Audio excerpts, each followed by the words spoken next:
Welcome back to this week's OIS podcast. In this episode, we're giving you a front row seat to a roundtable with some of glaucoma's key players. Leaders from Glaukos, Santen, Allergan, and New World Medical share what those companies are working on and what they plan to work on over the next several years. Adrienne Graves, PhD, Santen's former CEO, moderates the discussion. Let's take a listen. Greetings. I'm Adrienne Graves, and I'd like to thank OIS for highlighting and helping advance innovation in the glaucoma space. We have a stellar panel of industry leaders today from Glaukos, New World Medical, Santen, and Allergan. So we'll get their insights and the things they want to highlight. And I'd like them to each introduce themselves, tell us a little bit about their role, and then tell us what glaucoma innovation looks like at their company, what their organization is doing to address unmet needs, innovation, and what they're currently working on, and maybe even what they'd like to be working on. So we'll start with Jay Katz, Dr. Jay Katz from Glaukos.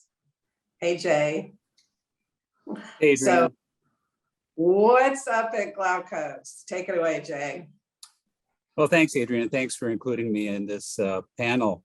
As the Chief Medical Officer for Glaukos, I'm really very fortunate to work with a number of different talented teams within Glaukos. My role has been to work with the development of new products, so taking novel ideas and making them into some type of commercial reality. That involves working with designing and implementing various clinical trials, kind of going through the regulatory process with the FDA, and also being involved in post-market activities such as medical affairs and looking at philanthropic kind of grants, as well as putting together phase 4 trials as well. So it's really been a pleasure for me to kind of work with various different teams and kind of working on a path forward for Glaukos. And do you want me to talk about some of the kind of the progress that's been made at Glaukos? Want me to just delve into it? Would Great. love that.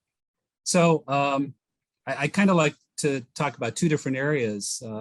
As a clinician, there were kind of two needs that were glaring for us in glaucoma, in the surgical side and also on the medical side. So on the surgical side, we had some difficulties with kind of transitioning from fairly safe medical therapy and laser therapy, and then that big leap forward to doing kind of incisional filtering surgery. It was just a huge step there because of the risk profile with those operations. So there was always this reluctance to kind of jumping into that kind of next step. And it was really important for a lot of these patients because we were worried about them getting worse, and we often waited for definite progression, even though we were pretty sure they were going to progress, before moving to something that potentially could change their lives, whether it's intraoperative complications or postoperative complications. So Glaukos has kind of pioneered the whole minimally invasive glaucoma surgery arena. They've been great in kind of developing an idea of bypassing the trabecular meshwork by developing a stent that they released in 2012. That stent has undergone modifications from iStent, iStent Inject, iStent Inject W. So it's been a kind of a transition through various modifications towards creating a surgery that really can help kind of bridge that gap between conservative, easy therapy that's relatively safe to something that involves a filtering operation, creating a filtering bleb with its attendant risks. So having that kind of minimally invasive glaucoma surgery as an option for patients without creating a filtering bleb gives us something that's relatively safe, and effective in lowering intraocular pressure. So that's been a great journey. On the second front, on the medical side, it's been kind of a ignored problem, but we know that compliance has been a huge issue for our patients with taking topical medications. And there are so many reasons why there's a kind of a problem with people taking medication on a regular basis. And I won't list all the reasons, but there's a huge number of reasons why that exists. So how do you get around that? So to get around that issue has been the development of kind of sustained release drug therapy, preferably inside the eye, which has also had the added benefit of minimizing many of the side effects that we have, especially with the topical side effects that we incur with using medications. And we also have ignored the fact that quality of life can be really terribly impacted by the use of topical medications, which can exacerbate dry eye even, which is a big issue for our patients with glaucoma. So Glaukos has developed one avenue of giving sustained drug delivery, which is the development of the iDose, which delivers travoprost over a sustained period of time that's measured in not just months, but even years now, which is a device that's anchored within the angle of the eye, placed inside the eye, and delivers drug therapy, which lowers intraocular pressure, equivalent to our best class of drug out there, prostaglandins or beta blockers, and lowering intraocular pressure a fair amount. So that really is kind of a wonderful kind of new approach to possibly treating patients with medical therapy, aside from topical medications, which we've done for over 100 years with kind of marginal success. So I think those two areas have been a fun ride for me in watching the development within Glaukos. Yeah, pretty exciting. What is there something that you wish Glaukos were working on? Yeah, I think that right now we're kind of there are a couple of things that are in transition, and looking far ahead, if we want to talk about that now, I'd be happy to. On the surgical side, we're looking at the FDA approval for the iStent Infinite as a standalone placement of 3 stents for the treatment of uncontrolled glaucoma. So this is without cataract surgery, which is where many of the mixed devices were initially launched. So we're waiting for the FDA to kind of look at that and hopefully give a green light in the not too distant future. In addition, we're looking forward to having the opportunity of using PreserFlow, which is another way of creating a filtering bleb in patients that do require filtering blebs. And in glaucoma, I think we need all the tools at our disposal so that there are some patients who fail all the conservative measures who need a filtering bleb. And that's another way of hopefully having a easier and perhaps safer way of creating a filtering bleb and lowering intraocular pressure. So that's on the surgical side. On the medical side, I think we're already looking at ways of extending the sustained delivery of drugs. So again, measuring duration of effect, not in terms of months, but in terms of years now, really extending out for maybe up to 6 years with various ways of delivery with this canister. So that's pretty exciting for us as well. And then, of course, we know that there are many drugs that we've delivered topically that are very effective lowering intraocular pressure, but they carry a significant burden of side effects. So is there some way to package those into sustained delivery within the eye?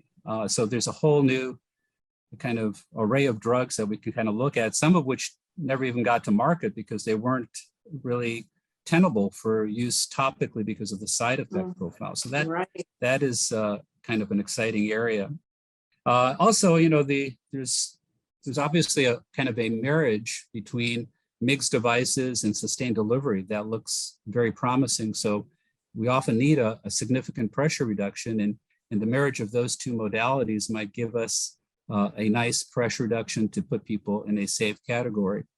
But ultimately, all these things that we're looking at is obviously to lower pressure. That's the immediate goal, but also to preserve the vision of our patients and also maintain the quality of life. That's really what we're all about. And in terms of looking way into the future, that we're really expanding the horizon of understanding outflow with the physiological outflow pathway of the eye. So beyond trabecular meshwork, we're also looking at how do you modify Schlemm's canal, the collector channels, the episcleral venous circulation to further lower intraocular pressure. So even beyond trabecular meshwork bypass. So that's really kind of a whole new area that is kind of uncharted territory in my view.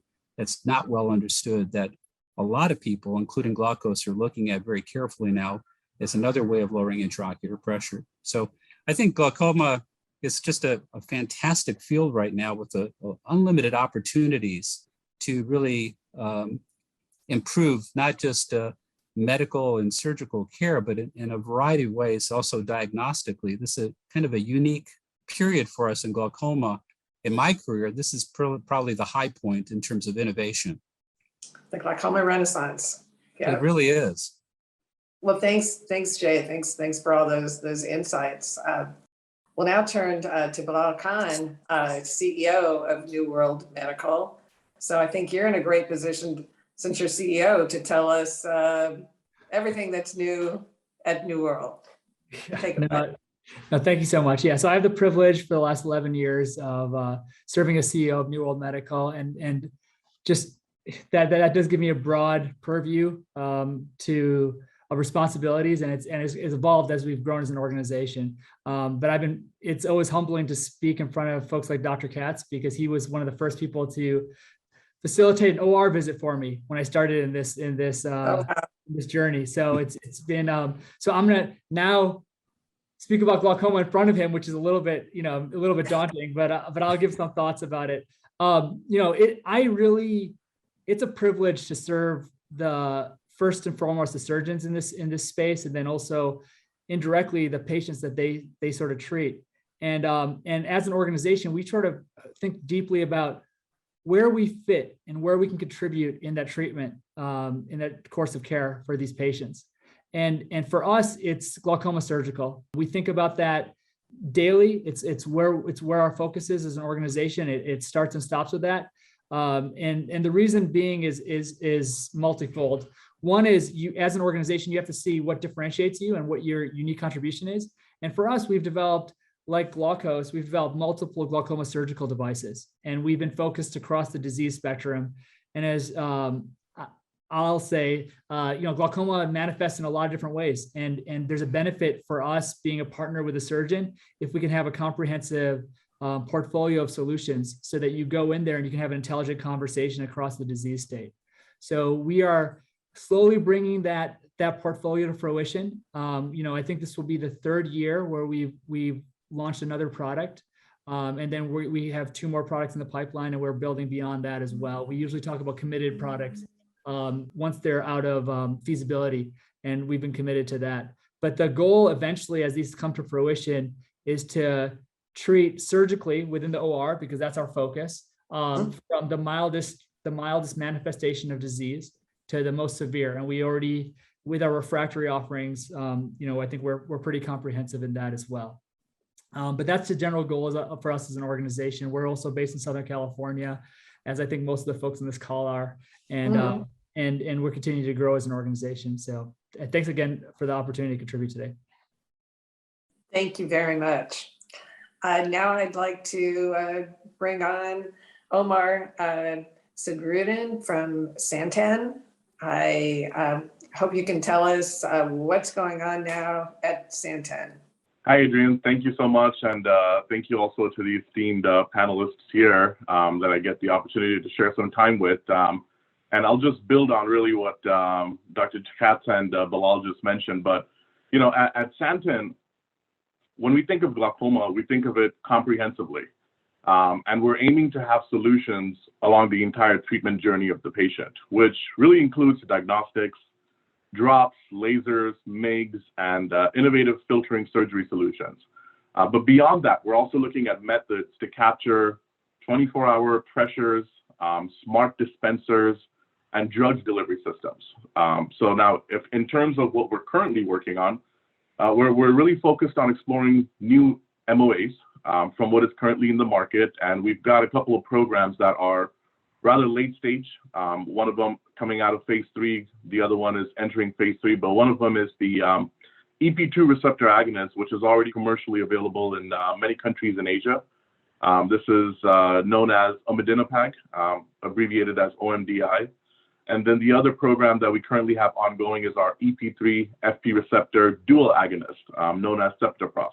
And we've completed some studies and published on that as of recent and are continuing full-blown ahead into our phase 3s. So that kind of highlights what we're working on in terms of new MOAs. Aside from that, surgically, we're also working on PreserFlow that you heard Dr. Katz mention about a minute ago. And that is currently available in Europe and many different markets. And we've got we recently hit a milestone of hitting being able to treat 10,000 patients, which is a huge milestone given where this program started and where we are today. And as far as the United States goes, it's currently under FDA review, and we're hoping to have it be on the other side of that very soon and hopefully into the market through our partners with Glaukos. So aside from that, how we're addressing the needs of the patients, one of the things that we started doing recently is directly engaging with patients to hear from them, as well as glaucoma patient organizations. And the goal here is to really understand, first and foremost, the needs directly from the patient, but also to raise more awareness and people's understanding of glaucoma, as well as the various therapies that are commercially available in the United States and the world. And then aside from that, I would add that we continue to find opportunities. And as like a moment ago, I mentioned this couldn't be more true than the example of the acquisition of InFocus and ultimately the subsequent partnership with Glaukos to introduce the PreserFlow microshunt, which is, as most would know, a SIPS material-based subconjunctival shunt. And this is available, like I said, in many markets. And with the help of Glaukos, it will be available in a lot more markets in the coming months and year. And most recently, we also structured a deal with ARI to roll out Rhopressa and Rocklatan in several markets in Asia. And that really complements our portfolio well. And, speaking to the concept of innovation, we obviously know ARI's offerings here, Rhopressa and Rocklatan, have been significant, especially when it comes to a new mechanism of action. So we're hoping to now have this complement our established portfolio in Asia and other parts of the world and continue building on that. So that's kind of, in a nutshell, what's happening here at Santen. Thank you so much. That was great. I'd now like to introduce Ramin Valian of Allergan. Hello, Ramin. Great to see you. I'm really excited to get an update on what's going on at Allergan. You can touch on innovation. Plus, it'd be really nice to know if a focus on glaucoma or innovation has changed in any way since being part of AbbVie. Sure. So take it away. Well, first of all, Adrienne, thanks so much for including me. It's always a pleasure to be with a panel with this group here. I think you said it really well at the end of Jay's discussion about innovation. I mean, when I've been in this business now almost 16 years, and certainly when I look at the glaucoma space today, I think you said the perfect word, glaucoma renaissance, right? Because when you look at the space of interventional glaucoma, as you heard from Bilal and Jay and Omar, there's a lot of innovation coming into space, and Allergan, as being part of AbbVie, is a big player in that innovation. And it's been a really exciting time to not only be as part of it, but also to give back certainly to the community, because obviously, being sight being the most precious sense that we have as human beings, it's incredible to have an opportunity to innovate in a space where we're actually preserving vision and really giving vision back to patients. From an Allergan perspective, we're fast approaching our 1 year with AbbVie, Allergan Eye Care being part of the AbbVie organization. And it's been a very incredible journey. I think from an investment standpoint, what I've seen in the organization has been a much more renewed and much more focal emphasis on eye care and innovation, with dollars going toward investment in both R&D, but also in business development. I think most of you may have seen most recently, a few weeks back, we just announced a collaboration with REGENXBIO, albeit not in a glaucoma space, but in a retina space, one-time gene therapy for wet AMD, diabetic retinopathy, and other retinal conditions. And that's pending review by the regulatory bodies. But having said that, though, that kind of exemplifies the organization's commitment to innovation to be able to invest in a one-time gene therapy. It read as a really good signal in terms of AbbVie's commitment. In terms of our presence in the organization and glaucoma particularly, I think you look at it a couple of ways. First of all, Allergan still remains to be the #1 producer of branded drops in the world. So with our branded product, we still are committed to lowering IOP with our blend of prostaglandins, combination products, and alpha agonists. But also last year, we successfully launched the first biodegradable implant in the space, Durysta. Jay, I think, touched on it from a Glaukos perspective by innovation in drug delivery. And if you think about it, this is a biodegradable implant that was launched last year. If you look at the acceptance of these kind of sustained delivery technologies, I'm very pleased with our success. Over 2,000 physicians have actually adopted Durysta in their practice, and over 10,000 patients have had a Durysta implant, which kind of signifies that when you have a transformational innovation like a biodegradable implant, which actually takes the drops away, there's a good amount of energy, but also enthusiasm by the community to offer a control for a patient. And in reality, really take that control from the patient and give it back to the physician. And the launch of Durysta was a really good example of that kind of innovation. Now, we're certainly working forward to get multiple administrations for Durysta. Those clinical trials are ongoing, but certainly from an innovation standpoint, I'm really proud of that launch because that was the very first Part B product that was launched in the glaucoma space. So we had to really focus on changing practice patterns. That's a whole different innovation when it comes to practice pattern, but also introducing technologies like Durysta, which is another innovation. On the surgical front, we continue to be very much focused on Zen, and that's our surgical intervention for refractory glaucoma. We continue to innovate Zen by having new indications potentially on the horizon with Zen, but also from a pipeline perspective, we're continuing to look at other polymer type devices that, as Jay pointed out from a Glaukos perspective, Glaukos is doing a great job of taking technologies and readopting them with new modalities.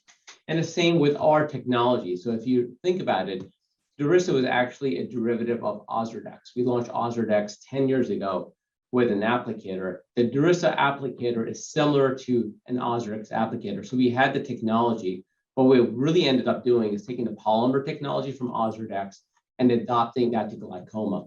And we continue to do that in the glaucoma space. And actually, we're well on our way of adopting or really evaluating our next generation prostamide polymers, which I think will be a really important benefit to the patient population. Certainly, as we kind of go into the future, when you look at our long-term perspective in glaucoma, there's a couple of ways we're looking at it. Our strategy is really much focused on drug delivery. Certainly, Durysta is important for us, but also surgical innovation. As pointed out by both Bilal and Jay, the glaucoma patient journey is a long journey, right? And we want part of that journey, not only with drops, but also other interventions.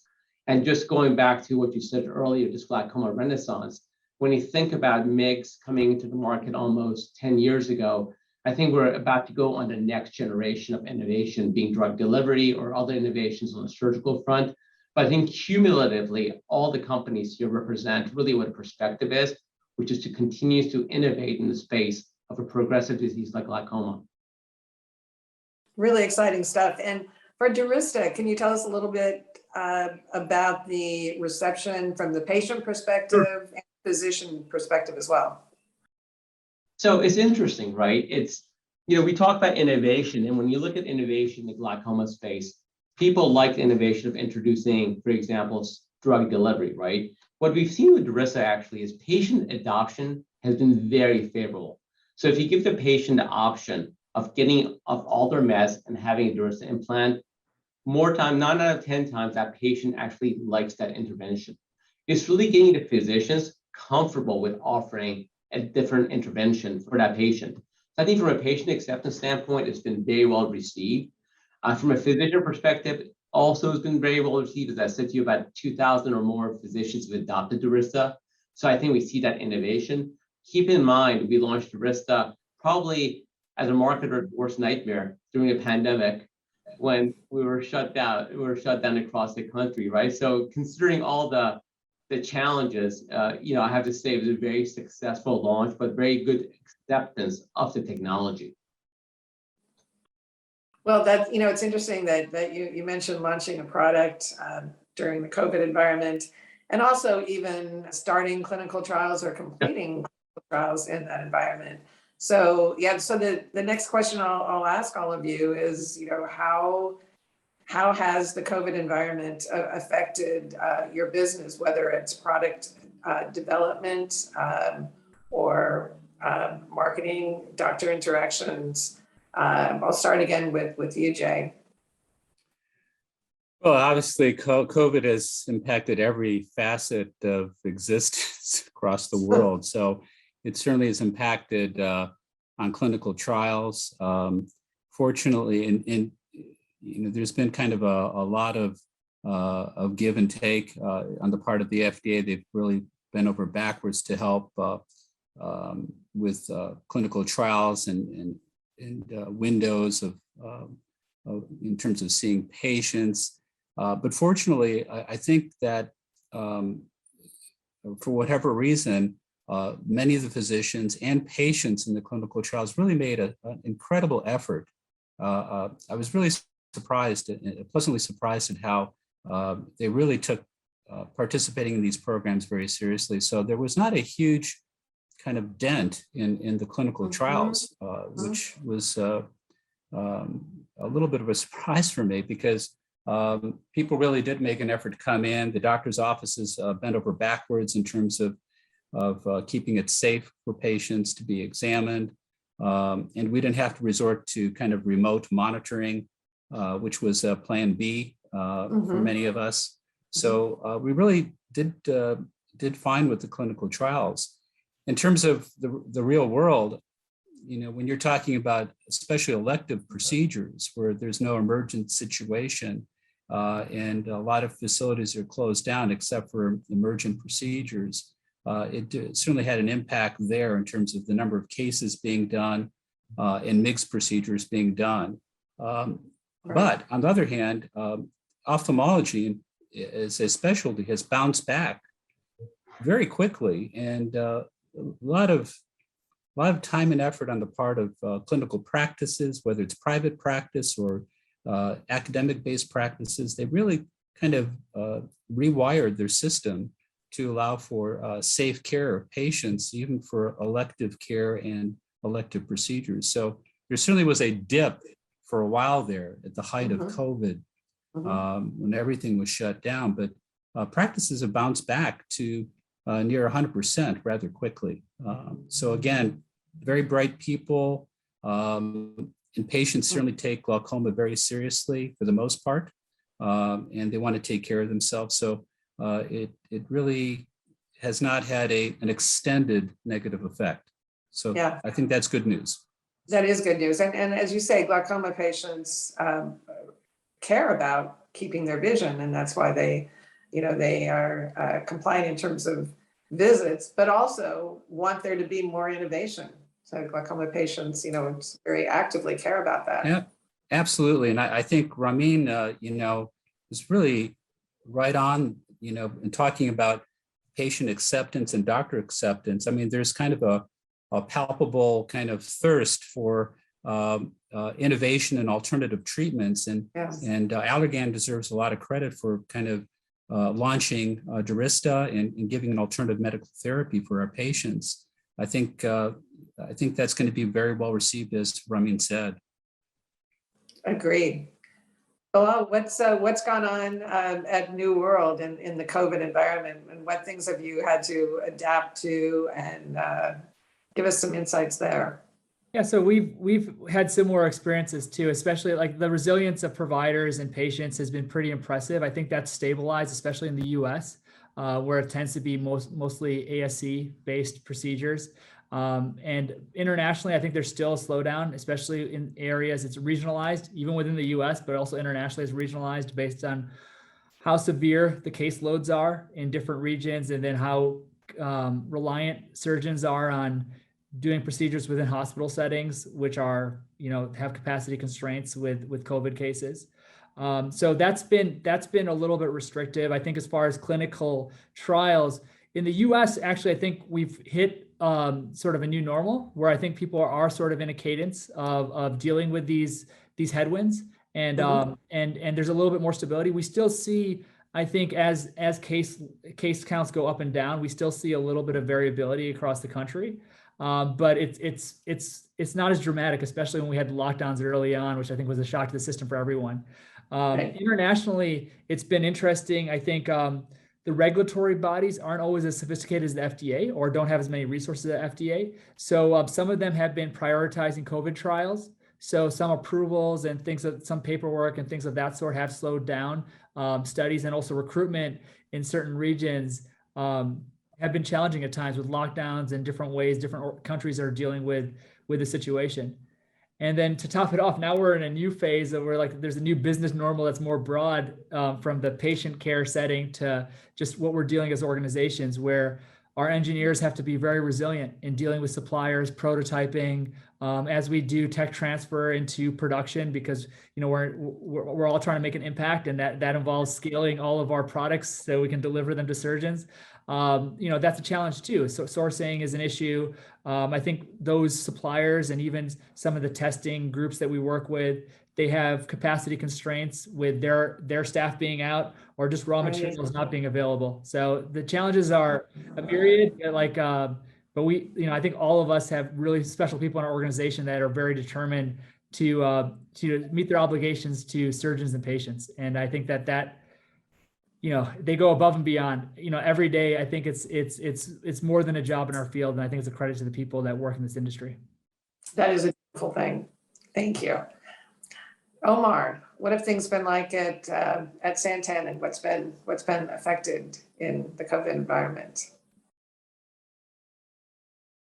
Yeah, so I think our experience has been very similar to what Jay and Bilal have already mentioned. I think on the contrary to what Jay mentioned, though, actually, we did see some slowdown on the development front, right? Specifically for enrollment in some of the ongoing studies that we have occurring here at Santen. And it wasn't as much as follow-up as much as it was, new patient enrollment. And I think there's a process that comes with, consenting a new patient and being able to talk to them about alternatives to current treatments that are out there and what have you. And I think that process, it's rather intimate, and not being able to do that in person, I think has had an effect on what we've seen in our, new patient enrollment for the studies that we have currently ongoing. But we've also seen, in regards to follow-up, I guess the reason we haven't taken much of a hit there is because we've seen some very unique ways of some of our clinical sites coming up with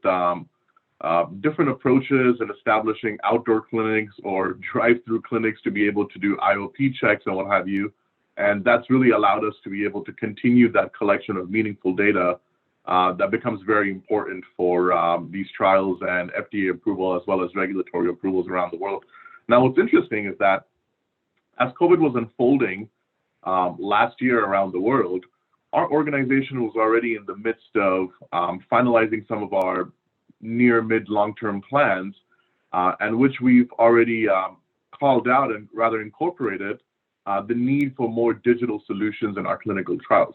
So as we were to see in the later months after the COVID shutdown and the pandemic really started arriving last year, we did see, some of those plans that we have rather be accelerated. So in a sense, COVID was a catalyst for us to be able to push forward on plans that we already had in the making, and we're trying to transform the way we do R&D here at Santen over the next several years. And that kind of brought it up to the forefront.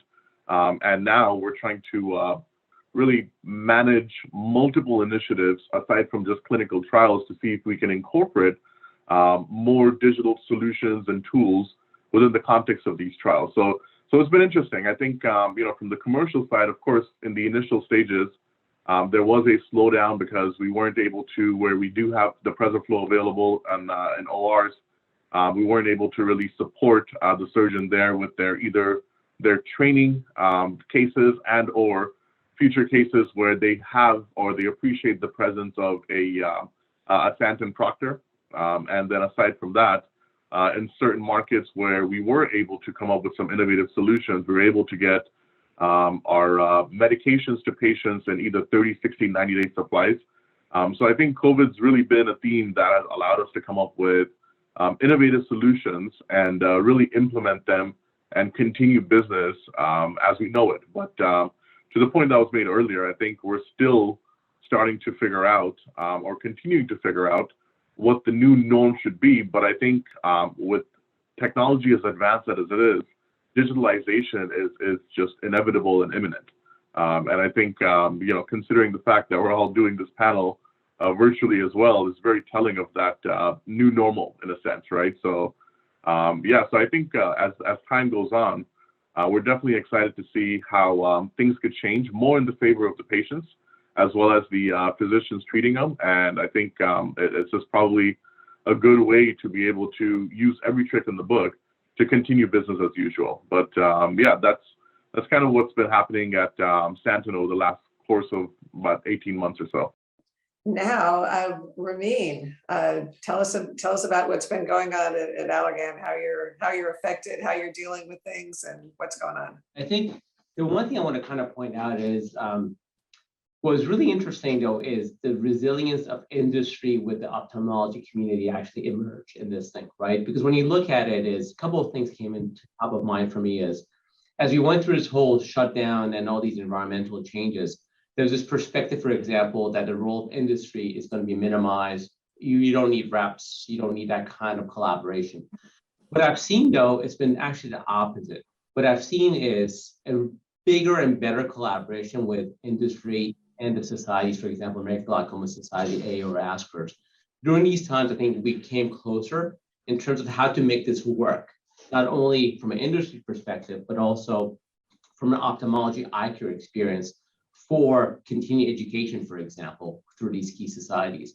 The role of a representative was even much more profound in the sense that there is a desire to have surgical reps in the OR with the physicians. Now, there's certainly constraints. What I've also seen is we've adapted to those constraints, but more importantly, I think this collaboration between industry and eye care community actually been much more solidified. Because I think fundamentally, what we realize is we continue to have the same goals of education, patient care, but also bring innovation to the market.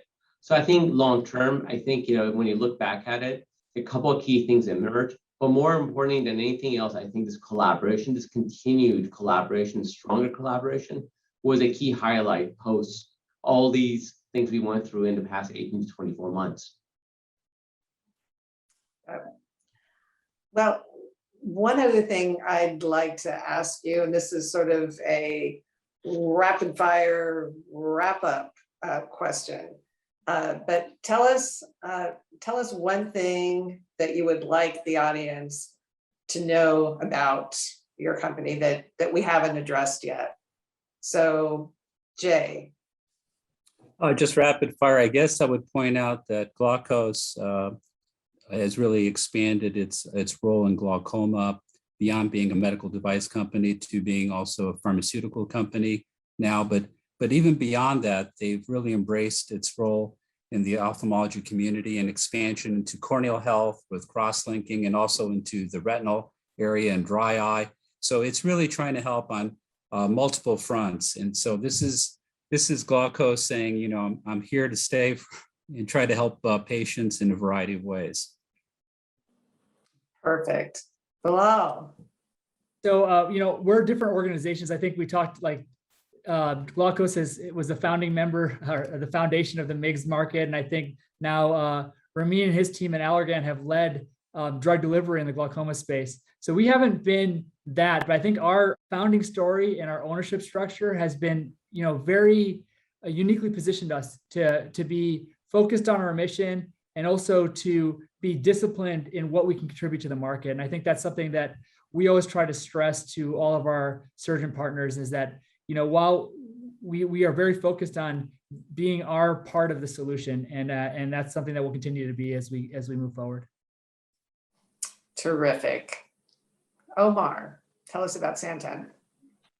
So I think what I could say is for Santen, we've recently magnified at this initiative that we call In Service of Patients, which is really focused on engaging with patients in general. I mentioned this briefly earlier, but one of the main goals here that we're trying to accomplish is to gain patient input earlier in our development process, especially in our glaucoma pipeline, which we're hoping will allow us to understand and incorporate patient needs into the clinical studies. As you guys well know, the programs that we have to run for pharmaceutical development could yield several different studies, and there's opportunities along the way to be able to understand measures that have an impact on patient quality of life, and hopefully be able to find improvement in these measures.